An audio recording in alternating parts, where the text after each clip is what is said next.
Welcome back to the Star Trek Critic, where we analyze and trash each episode like we know more than they do. Each episode starts with 100 points, taking away 1 point for each error, like plot holes, continuity errors, set mistakes, and anything else I can think of. Today's episode, The Enterprise Incident, where Kirk and Spock try to steal a Romulan cloaking device. The first point is already lost, since according to the stardate, this episode starts just a few hours before And the Children Shall Lead. This is one of the rare times when McCoy makes the intro, saying Kirk is acting like a crabby little shit around everyone. Is this a that's what she said moment? Except possibly that we've been on patrol too long without relief and diversion. What Dr. McCoy is saying here is that Kirk needs to get laid. Does this mean McCoy has been getting a little lonely and looking at Kirk? No! Okay, let's get back to the show. Kirk tells Sulu to drive the Enterprise into the Romulan neutral zone. And Kirk says, I don't give a shit, let's go. Chekhov is contemplating who his cellmate in Romulan prison will be. Why is he looking at Sulu that way? We never learn how big a parsec actually is, do we? And when he says nothing within our immediate vicinity, how far is that when you're out in space? Now here they make it clear they are passing through the neutral zone into Romulan space. Sometimes they are vague and it sounds like they are saying the neutral zone is occupied by the Romulans. Scotty and Uhura are worried too, since they didn't get the email on what was going to happen. So I am going to take 1 point, since in actuality a larger portion of the crew would know and they would have been training for this for months. Scotty is the first to notice that's a Klingon ship, and they should already have known that the Romulans were using the Klingon design. But I will have to take a point here, since the real reason is the Romulan model ship was lost and they had to use the Klingon ship since they were too cheap to rebuild it. And although it is possible more than one planet would use a similar design, it doesn't fit Trek culture, which simplified means Romulans just have too big of a stick up their ass to use anything that looks Klingon. Is it now sexist to say man the battle stations? Something is wrong here. If this is a secret mission where Kirk is pretending to go rogue, would he actually contact Starfleet and tell everyone where he is? So, minus 1 point for a continuity error. The Vulcans do have a bit of information about the Enterprise and the captain. Sub-Commander Tull says, "You're in the wrong place, we win." Kirk is very observant about that, isn't he? Now comes the trading of insults. How do they know of Kirk, but not Spock, since so few Vulcans are on board Federation ships and Romulans are curious about that? Minus 1 point here, since that is not Sulu at the helm, and Chekhov looks behind himself twice. This scene is used frequently in the series. Since a Vulcan is aboard, they get an extra hour before being destroyed. The script is definitely written with everything about their top secret mission going as planned, so minus 1 point for that big plot device.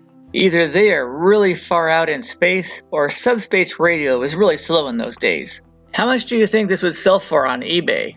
Kirk is being a cranky old man again, and it's all an act. Did he just say surrender? What has he been drinking? Now McCoy is pissed because usually the doctor is the first to know everything. Does Kirk think Spock is the doctor? What's going on here? This is the big reveal of the show, that the Romulan commander is a woman. Tal is going to send over 2 Romulans as hostages while Kirk and Spock are on their ship. I usually take away points for Kirk and Spock beaming over together, but this is a part of their secret mission. Instead, I will take away 1 point for not sending a trained special ops team like they're supposed to. Scotty scares the Romulans by posing as Peter Pan. Here it comes, the Romulan commander is a woman. Yes! She's pretty tough too. What would Raj do in this situation? She asks Kirk, what are they doing here? And he says, we got lost. And she says, you're full of shit. Of course, she's correct on this one. There is no way the Federation will believe a Romulan ship got lost in their zone. The next point is lost here since she calls Spock in, and not for her guards to escort Spock in like she should. I'm not convinced the Romulans didn't know Spock was on board the Enterprise. I think she's engaging in flirtatious small talk. She is really laying it on thick here too. Now she has to mansplain to Kirk that he doesn't know what she's talking about. Now it looks like these two have rehearsed to go against Kirk. Well, they actually did rehearse. They just read the script this morning. Yeah, she definitely read the script. She already knows what they're after. Just how many times does she mention the word truth? Her threat of forcing the truth out of Kirk is what leads Spock to rat him out. And then Kirk gets to freak out. He's really just pissed because Leonard Nimoy gets more fan mail. Attention, Enterprise. So they are screwed. This is where you know they should have let Scotty in on their mission. What if he decided to blow up the Enterprise instead, or get into a firefight with the Romulans? They would have never gotten the mission complete. The commander tells Spock that a Vulcan working among humans must be intolerable. Either she was a racist or a woke liberal. Well, those two are actually the same thing. Spock reminds her he is half human, and she automatically assumes he has to pick one or the other. Now she tells him that because he is a Vulcan in a mostly human ship, he is an oppressed victim with no opportunity for advancement, and she makes false promises of letting him take command of the Enterprise while he flies it to Romulus, where they will claim it as a prize and execute Spock for espionage. Yes, she's a woke liberal, that's for sure. Look at this. She's telling him how great he will make her look. She says it will broaden her powers and be the achievement of a lifetime. Then says it would open up equal opportunities for him. It's amazing how many people in real life fall for this crap. Meanwhile, Kirk gets thrown into the brig. It's a good thing his training told him running into the electric field wouldn't kill him, or else he'd be dead by now. As you can see, McCoy mellows out later on in life. Watch this. There's been an injury. I don't make house calls. I'm going too. They may need a doctor. Perhaps you're right. He even quotes Vulcan poetry. Well, then, for God's sakes, man, let me help. I love it when screenshots turn out good like this one. McCoy cures Kirk's twitch with a magic salt shaker. This is bad English. She should say, "I'll go there." We all know what this means. But Spock is thinking, sorry, I still got 6 more years to go. The Romulan on the left looks a little chunky. And of course the 2 Romulan guards are thinking, yeah, they did. A woman in command and asking the man out for dinner? What is this world coming to? And Spock wants the guards to join them? She's thinking, Spock, I didn't know you were into that. That corridor is forbidden to all but loyal Romulans. I think I saw this somewhere else.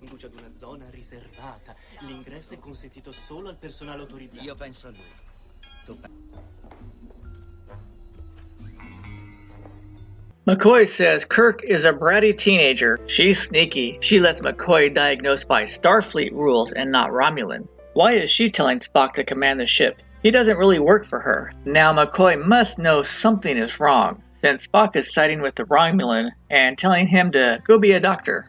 Here comes the famous scene. Doesn't his hand look like the facehuggers on Alien?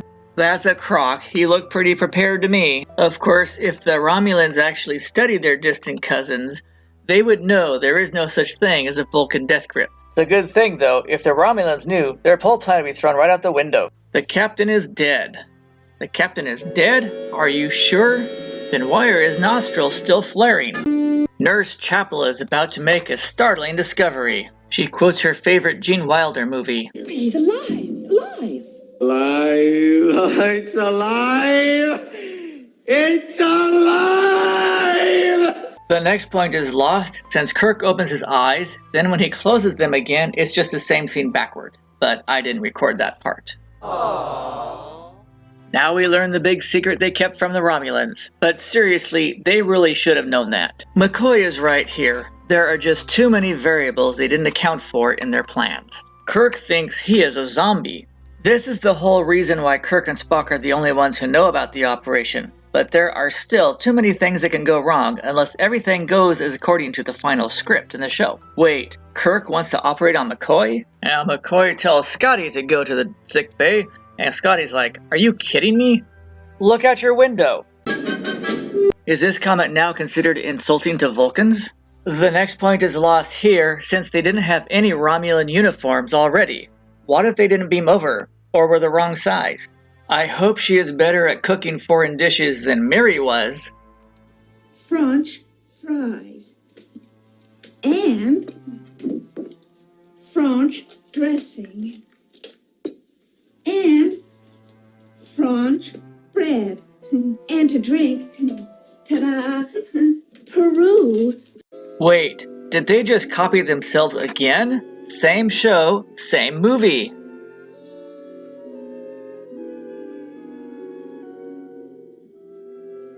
McCoy and Kirk obviously didn't think Spock was going to sleep his way to the cloaking device. The next point is lost, since the Romulan guards should know everyone on the ship.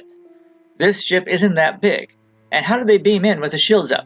-1 more point for that oversight. Look closely, Spock and the Romulan commander never actually take a drink. Is it because they think it's poisoned? Or is it that food props of colored water taste horrible? I have been on movie sets, and trust me, it's because the prop drinks taste horrid. She is really laying in thick those identity politics. The woke liberals watching must love her.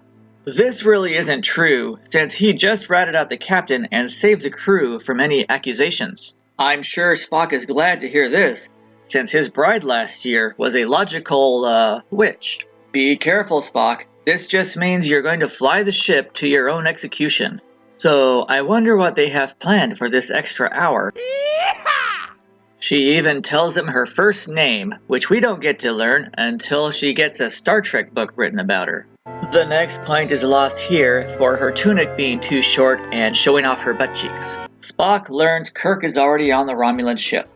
I would like to take a point here for them not using a secure line, but it could be possible the Romulans are just really good at picking up transmissions. Spock is trying to politely tell Captain Kirk that he's about to get laid.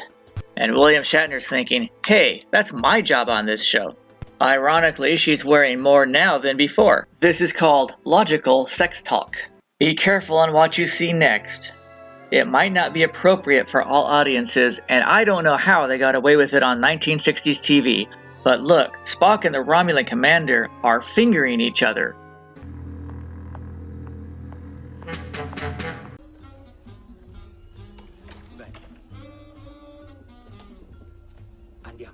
At least this guard knows something is up.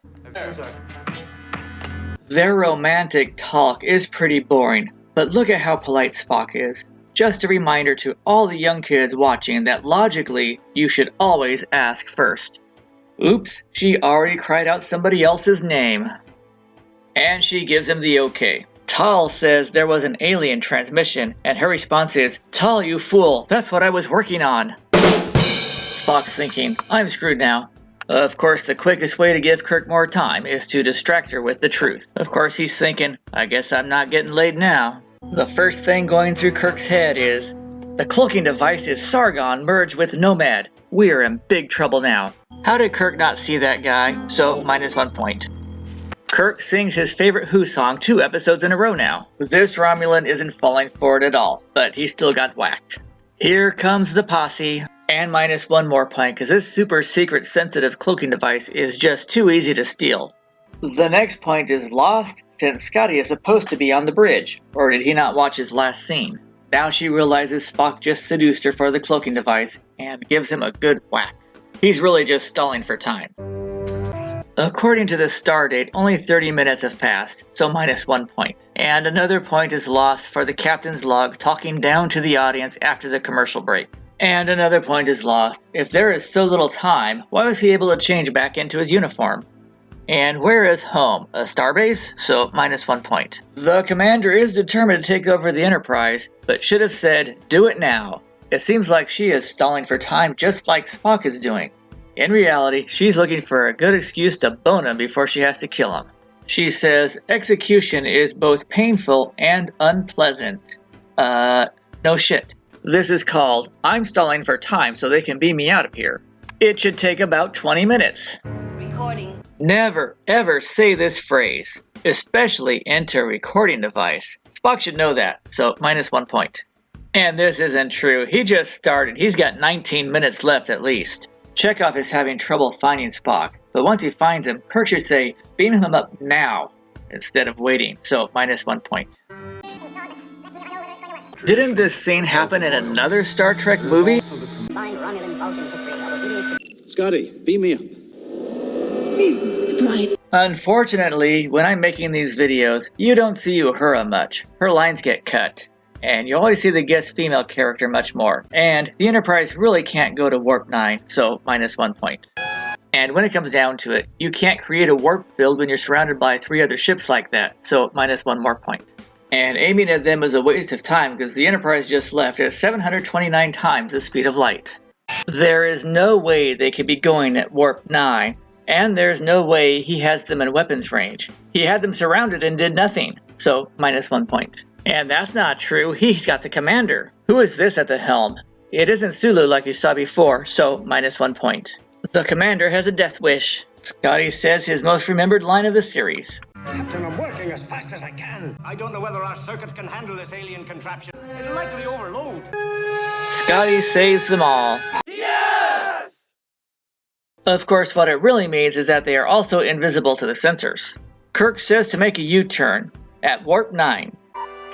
So Kirk tells the commander that she will be dropped off at the nearest starbase, and instead of going to the brig, she can stay in guest quarters.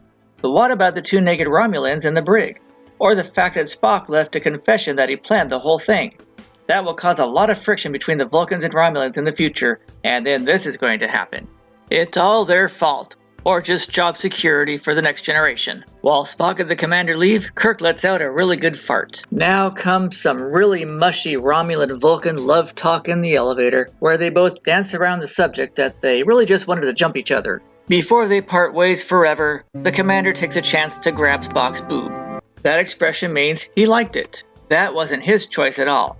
And now she's telling him to keep it a secret so she doesn't get in trouble for sexual harassment. If they were really going warp 9, they would already have left the neutral zone. Is this the only time Kirk actually talks to Leslie? Once all the drama is over, the show ends with a silly joke. Even a humorous insult by Spock, and another silly joke by Dr. McCoy. As you can see, Spock is laughing. The last point is lost because, as you can see, there's only one set of doors on the elevator. So, who were the Romulans?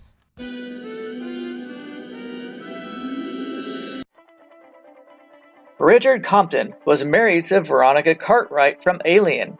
He pursued a career mostly behind the scenes, including director on Babylon 5, Sliders, and the Next Generation episode Haven. Jack Donner played Subcommander Tall and recently just left us. He performed in theater and was a guest in 11 episodes of Mission Impossible, the most of anyone. He has over 100 screen credits to his name, including My Favorite Martian, The Flying Nun, and we'll see him again as a Vulcan priest on Star Trek Enterprise. He also reprises his role of Subcommander Tall with the Commander in an episode of the audio show Starship Excelsior. Joanne Linville, the Romulan with the killer earrings, was born in 1928 in Bakersfield. She has 85 screen credits to her name, including A Star is Born, Charlie's Angels, and she will join Subcommander Tall again on the studio show Starship Excelsior. Her daughter, Amy Rydell, also played a Romulan commander in Star Trek Continues. The Enterprise incident, the last time we see the Romulans in the original series, and probably my longest Star Trek video ever, gets a score of 73%. Thanks for viewing. Be sure to check out my other videos and playlists, and click that like button, the share button, the subscribe button, and I'll see you again soon.